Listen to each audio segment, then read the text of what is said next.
aquí el resumen, ¿no? Resumen, y ya esta es la introducción. Este es un trabajo de investigación y por consiguiente tiene diferentes apartados: introducción, objetivos, tiene el trabajo en sí y al final los resultados. Eso no hay que olvidar.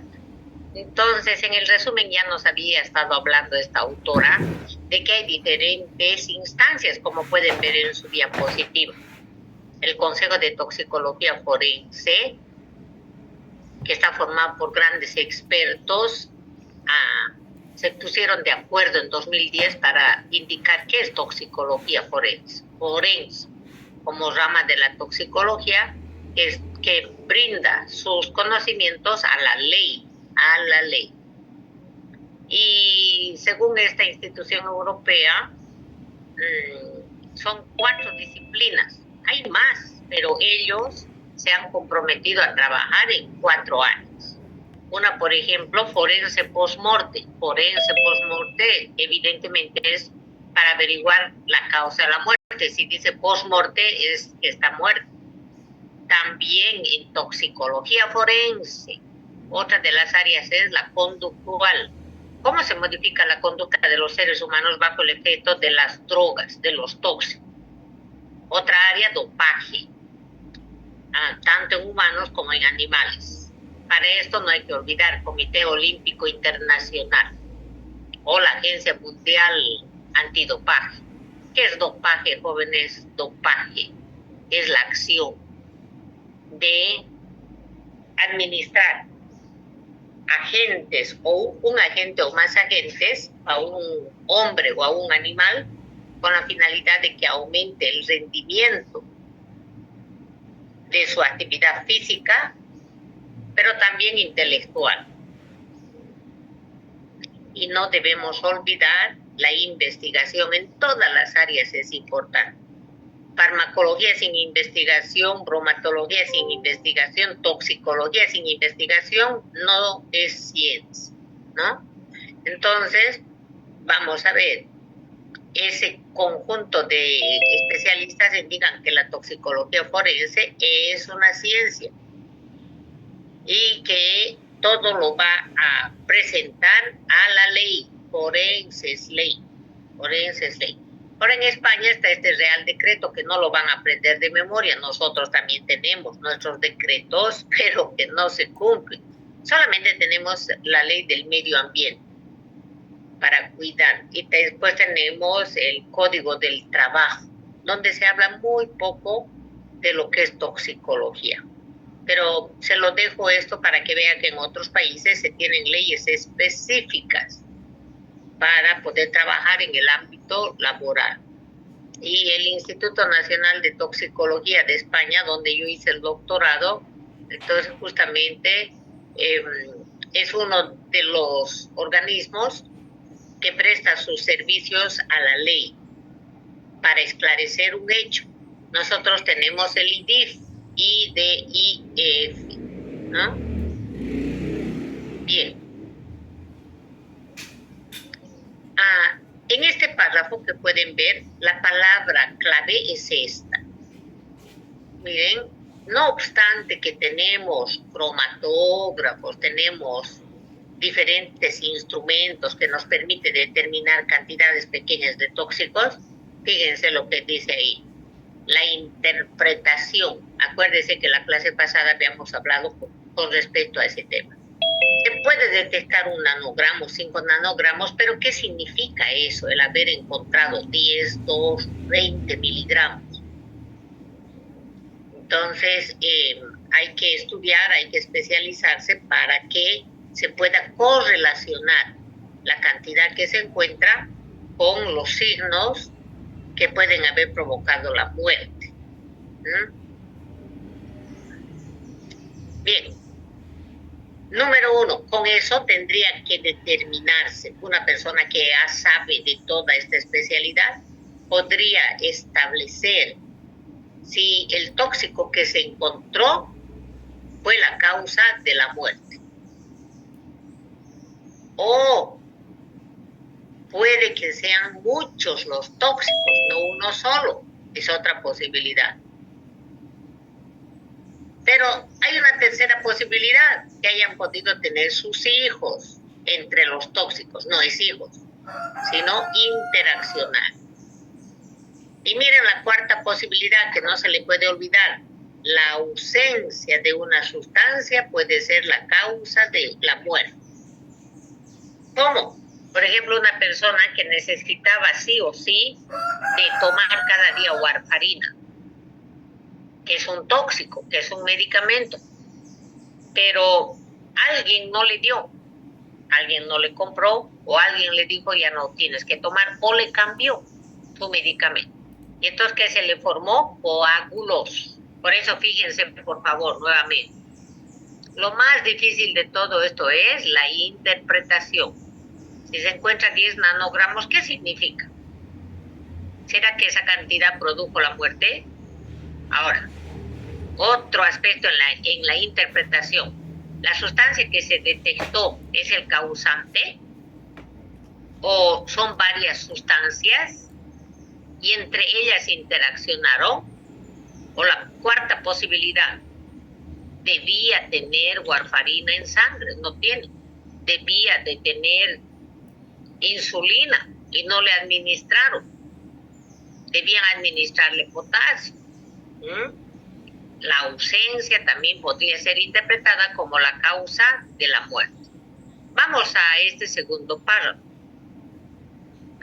En este proceso de interpretación de los resultados es importante la información. Para eso tenemos a los expertos de la escena del hecho, los policías, los investigadores, que van a averiguar aspectos de la víctima, con los familiares, con los médicos que le trataron, procesos médicos, qué medicamentos tomaba. Y también para interpretar se debe saber si hacía frío ambiental, hacía frío, hacía calor, dónde fue esto, en Santa Cruz, en Oruro, en Potosí, en el Chaco. ¿Qué tiempo transcurrió? Fíjense, no es lo mismo un cadáver de 2 horas que de 48 horas.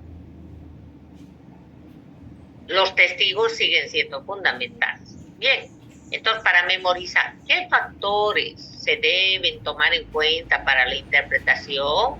¿O qué factores dificultan? Entonces, debemos de aceptar que no hay un signo patognomónico para poder decir, a ver, al que se le cae el ojo derecho es porque murió por digoxina, no hay. Al que se le cae el pie derecho es por una intoxicación con paracetamol. O sea, no hay un signo propio de una intoxicación.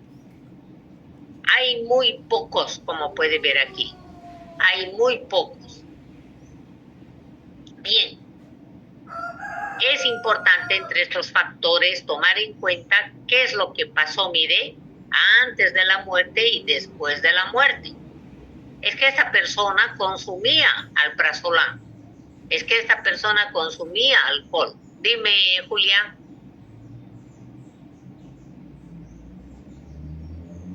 ¿Quieres hablar? Doctora, buenos días. ¿Qué es la diferencia entre el tiempo de muerte de la persona de 1 hora antes, después otra, o después de otras 4 horas después? Ya. A ver, vamos a imaginar, muy buena tu pregunta, aunque ya lo dije la primera clase, pero vale la pena. Si usted pregunta es porque demuestra interés y eso me gusta. A ver, no, para el punto de vista de la toxicología post-morte no es lo mismo un cadáver fresco de 0 horas, de 2, de 24, de 48, de 72 horas después de la muerte. No es lo mismo. Pero si ya está muerto, no tiene bioquímica, sí, pero tienen bioquímica las bacterias que están en la flora saprófica. Nuestro intestino está lleno de bacterias y cuando nos morimos ya no tenemos barreras naturales y todas las bacterias que están en el medio ambiente caen al cadáver. Pero también las moscas traen en sus patas huevos y diferentes cosas.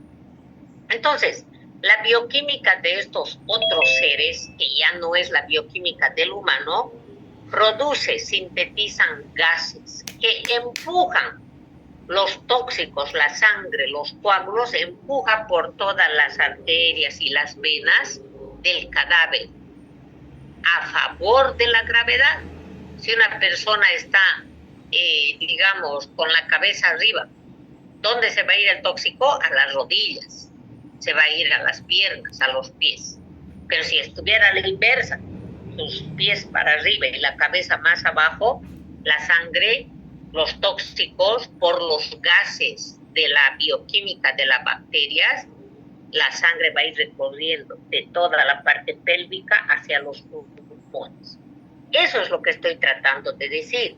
La cantidad que se encuentre de un tóxico depende mucho de cuántas horas pasan, porque cuantas más horas pasan después de la muerte, cuantas más horas pasan después de la muerte, nuestros tejidos también se autolizan, se rompen, se destruyen y empiezan a liberar los líquidos que tienen los tóxicos. Por ello, ustedes han debido ver cuando un cadáver está en el cajón 24 horas y se levanta el cajón, empieza a chorrear líquido. ¿Han visto o no? Sí, doctora. ¿No ven? Ahora me entienden lo que estoy diciendo. Cuando tú abres a un cadáver fresquito, su hígado está bien conservado.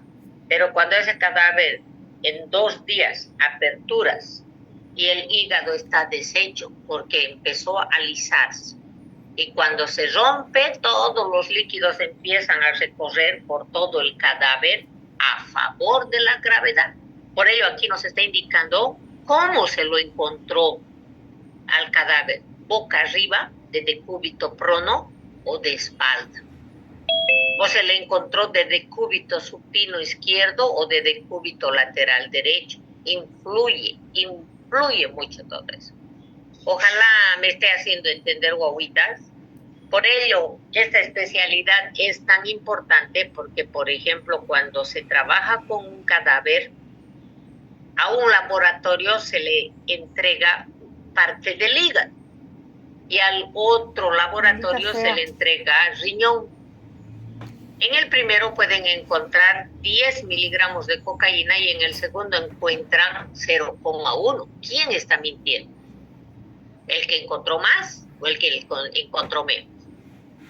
Los dos seguramente han hecho bien su trabajo, solamente que el tejido, el segundo, está en diferente nivel. Cuando un cadáver está echado de espalda, está posicionado, el riñón izquierdo, por ejemplo, está más arriba que el derecho, el izquierdo. Y por ello va a llegar a tener más concentración de tóxicos. Entonces, fíjense lo importante que es este tema, no es nomás tomar la muestra que sea, porque los resultados van a ser diferentes. Bien. Gracias, doctora. Por nada. Espero que me haya hecho entender. Y si no, aplazada yo. Ya lo entendí, doctora. Ya, entonces, guaguita, miren, es importante en este tipo de situación tener información de la persona con vida. Era alcohólico. No, tomaba Neuril. O consumía mucho café o mucha grasa. Va a relacionarse con lo que se puede encontrar en su cadáver, ¿no? Luego, el tiempo, lo que acaba de preguntarme Julia, tiempo después de la muerte, no es lo mismo tomar muestras, autopsiar un cadáver de 2 horas que de 48 horas. Por eso, acuérdense cuando hacíamos el tema de autopsia, lo mejor de lo mejor es 2 horas después de la muerte. Pero no se cumple. Mientras más pasa el tiempo, doctora, se degrada más, pues, ¿no ves? Hay más lisis, sí. Ahora este tiempo, miren por qué, lo que les decía, putrefacción, lisis, se rompen nuestros tejidos. ¿Y eso qué va a provocar? Que la sangre fluya. que la sangre recorra el cadáver empujando a los tóxicos, y ese fenómeno se llama redistribución, no se pueden olvidar. Cuando una persona está con vida se llama distribución, cuando ya murió, redistribución. Por supuesto que tiene que ver factores del individuo, fíjense, la edad no es lo mismo, pues, ¿no? Un niño que un adulto. También el tipo de enzimas que haya tenido, esto se llama idiosincrasia bioquímica. Volvemos a repetir todo lo que habíamos visto, ¿no? Ahora, evidentemente también tiene que influenciar factores del tóxico. No es lo mismo 10 miligramos, no es lo mismo darle un vaso de cerveza que darle 10 botellas de cerveza, evidentemente. Es más probable que le haya matado las 10 botellas de cerveza. Bien. En este párrafo me está indicando esta autora que conforme han pasado los años, los métodos de análisis han mejorado mucho. Claro, antes solamente eran con pipetas de madera, hoy en día tenemos cromatógrafo. Y entonces esta autora nos dice, a pesar de ello, que ya hay espectrómetros de masa, resonancia magnética nuclear, HPLC, a pesar de todo eso, miren, la interpretación de los resultados sigue siendo lo más importante. Y entonces para ello usted se tiene que especializar. En el tóxico, por ejemplo, la codeína, cómo afecta las horas post-morte, cómo afecta la gordura del paciente, todo eso se lo está estableciendo de a poco, ¿no? Entonces sigue siendo el problema la interpretación. Por ello, varios autores, ¿sí?, vienen trabajando en este sentido, calculando la dosis tóxica que puedan provocar la muerte. Ahora, estas tablas que nos presentan estos especialistas no son exactas. ¿Saben por qué? Claro, porque no podemos matar a las personas y ver cómo es su hígado a las 2 horas, a las 10 horas, ¿me dejo entender? No hay estudios experimentales en humanos por cuestiones de bioética. Siguiente párrafo.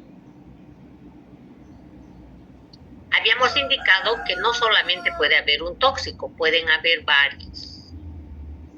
Y no interesa tanto que hayan 2 o 3, sino que puede interaccionar una con la otra y con la tercera y la cuarta.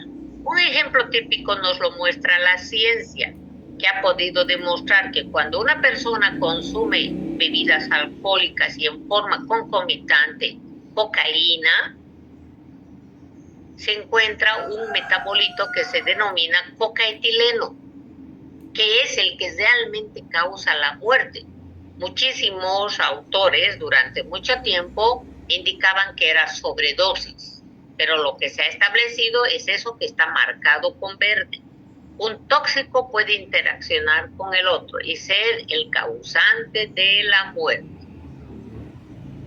Otro ejemplo lo tenemos con el alcohol. El alcohol puede potenciarse con otros depresores. Por ello que a nuestros pacientes explicamos, no puede tomar este medicamento junto con bebidas alcohólicas. Evidentemente, tal como usted puede ver acá, esto es más frecuente en actitudes suicidas. Cuando una persona quiere matarse, entonces consume 2, 3, 4 sustancias depresoras. Los antiinflamatorios no esteroideos, por ello, jóvenes, toda la vida que hemos dicho, los AINES deben de ser tratados con responsabilidad. Fíjense que son hasta de venta libre. Que mal concebida está esa idea, no es para que se venda donde sea, en la farmacia, pero sin receta. Entonces, estos AINES combinados con los opiáceos como la codeína, y tenemos, ¿no es cierto?, en la farmacia de Laboratorios Vago, es una contradicción. te calma muy bien el dolor, pero tal vez no debía darse ni 2 ni 3, tal vez una sola tableta al paciente, porque no sabemos si puede tomárselo los días. Bien. Ahora, ¿cuáles son los factores que afectan la interpretación? Nos dice el autor. Y entonces nos responde. Por ello hemos buscado referencias bibliográficas. ¿Qué es lo que han encontrado otros autores? ¿Sí? Vamos aquí. Algo que hemos aprendido, que la autopsia siempre debe realizarse cuando la muerte es sospechosa, cuando la muerte es violenta, ¿no? Aquí están las palabras claves, miren, sospecha y cuando es violenta.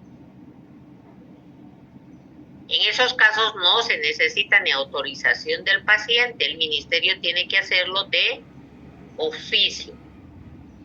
Ahora, cuando se tienen sospechas de que hay sustancias tóxicas en el ser humano, la toma de muestra, ya hemos aprendido en el tema de autopsia, se tiene que tomar, ¿se acuerdan? De sangre, de orina, de hígado, de riñón, ¿se acuerdan?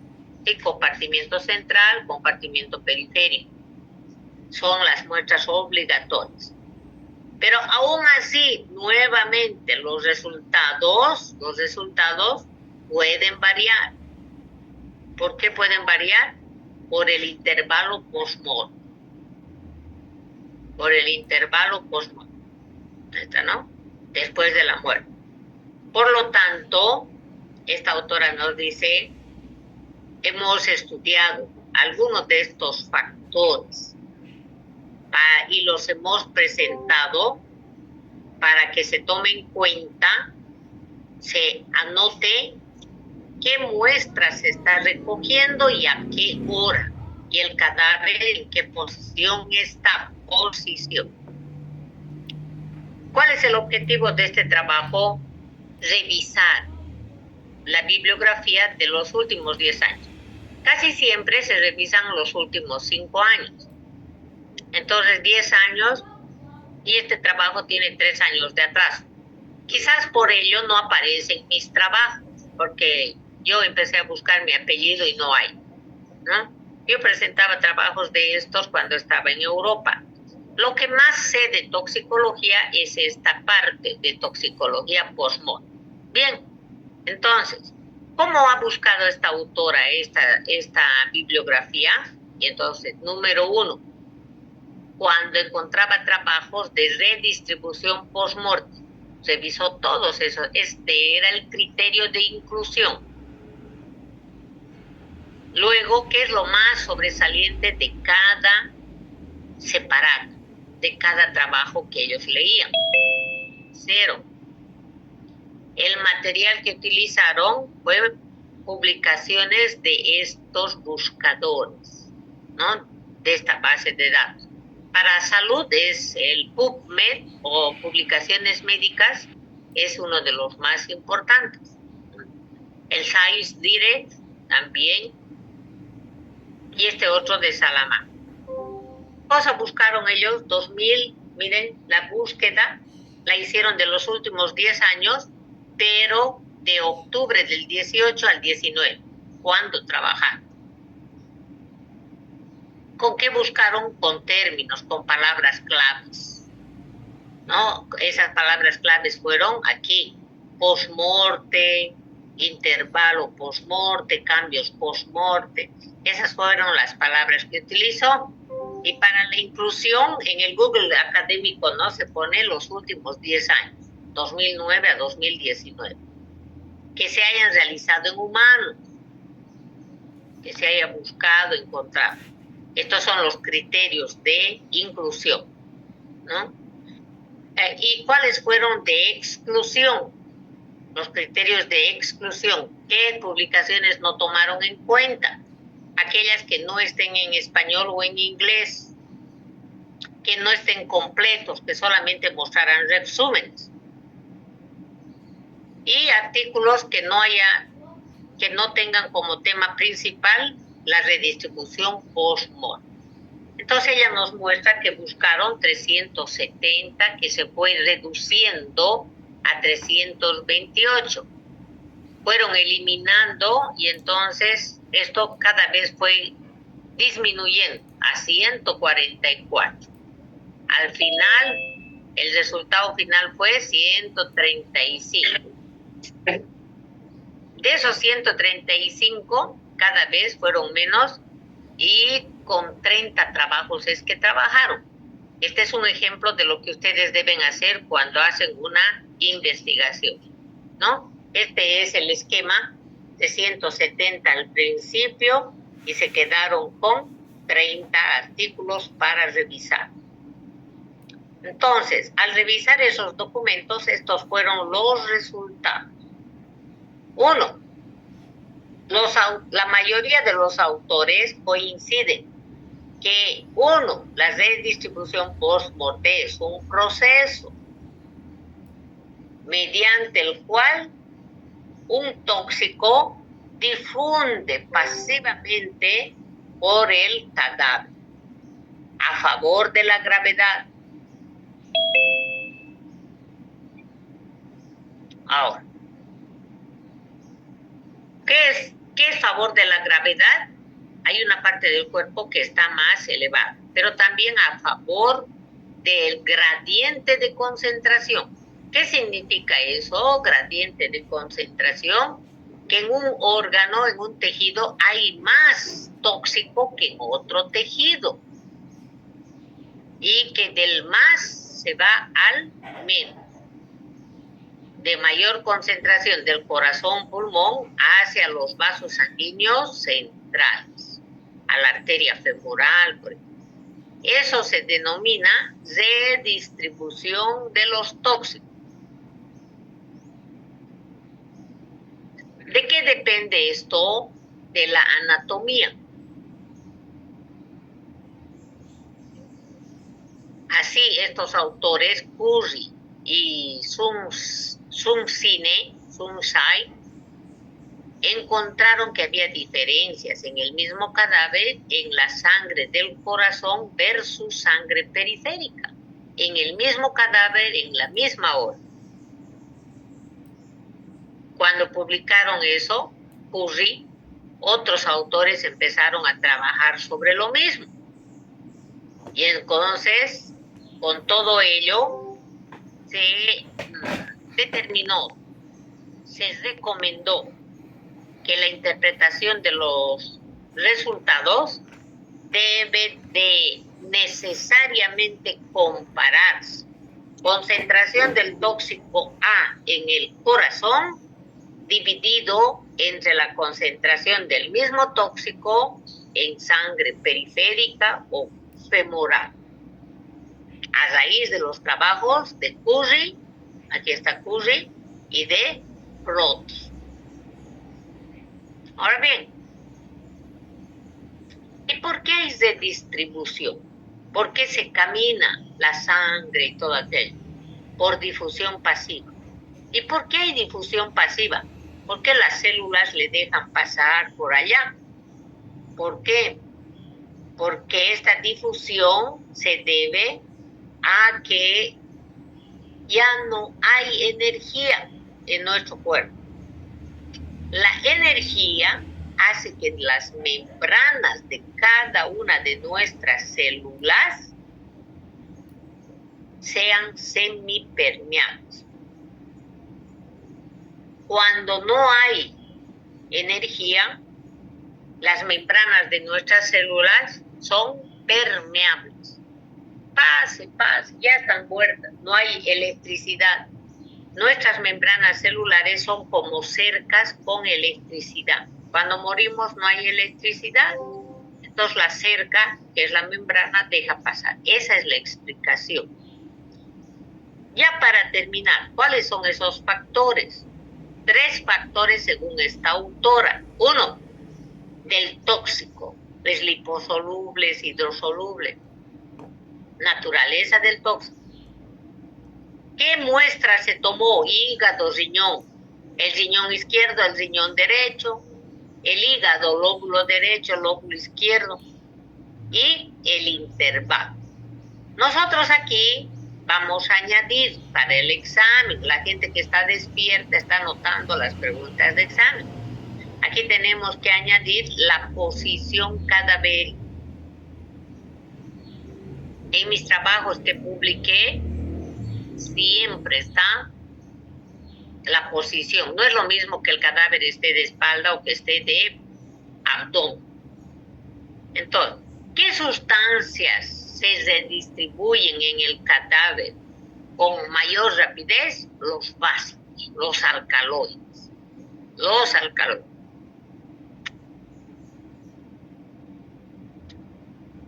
Más susceptibles de sufrir redistribución, los de naturaleza básica. Entonces, estos son los alcaloides. Y aquellos que tienen un volumen de distribución muy alto, como los antidepresivos. Todo eso habíamos avanzado en toxicocinética. Entonces, miren, lo que había comentado hace rato. La mayoría de los autores comparan la sangre periférica y sangre de cavidades cardíacas. Y esto se ha demostrado con varios trabajos. Ahora, ¿será que la sangre femoral, la arteria, la vena femoral, no sufre cambios? Sufre cambios. Por ello, se tiene que saber dónde se va a pinchar a la sangre, a la vena femoral, arriba, al medio o un poco más abajo. Sitios de punción, sitios de punción. Ahora, otros autores como este Sastre indica, por favor, no tome sangre femoral, porque nos trae problemas y no sabemos si lo tomaron de la parte proximal, la parte media o la parte periférica. Aquí es mejor la vena subclaviana. Esa no me da tanto problema porque no es larga. Sobre todo para el etanol es que se ha utilizado esta vena. Bien. Lemaire, ya no Sastre, Sastre es de la vena subclavia, pero Lemaire, él indica y dice, por favor, tomen sangre de la vena poplitea, la que está detrás de la rodilla. Esta vena casi no cambia la concentración de los tóxicos. Se la asemeja, se la relaciona con el humor vítreo. El humor vítreo es otra muestra que a lo largo de los días post-morte cambia muy poco la concentración. Ahora bien, depende de dónde se toma, del sitio, sí, pero también el método de obtención. Y justamente Lemaire, que es el que habló de la vena poplitea, Lemaire nos indica, no es lo mismo el método de la punción directa que el de la disección y clampaje de la vena. No es lo mismo pinchar como nos pinchan para sacar sangre, eso sería directo, venopunción, que agarrar la venita, atarlo, eso es clampaje, clamp, y la disección. Otra vez. Y si no puedo sacar sangre periférica, la persona está deshidratada. Entonces, ¿qué dicen muchos autores? Se podría usar muestras biológicas para poder correlacionar. ¿Qué muestras serán? Miren, fíjense que dice aquí, muestras alternativas. Cuando no se puede obtener sangre periférica, se pueden usar muestras alternativas. Pase, señora, pase. ¿Qué muestras alternativas tenemos? Médula ósea, es cadáver. No debemos de tener pena, miedo. Si no hay sangre, la médula ósea de los huesos. ¿Se pinchan los huesos? Sí, se pinchan, aún cuando la persona esté viva, no se va a olvidar. Otra alternativa, un humor vítreo. Se mete por la comisura aquí de los ojos, la esquinita, el capilar. Bilis, vesícula biliar, a no ser que esta persona se haya operado. Y el corazón tiene un saco que se llama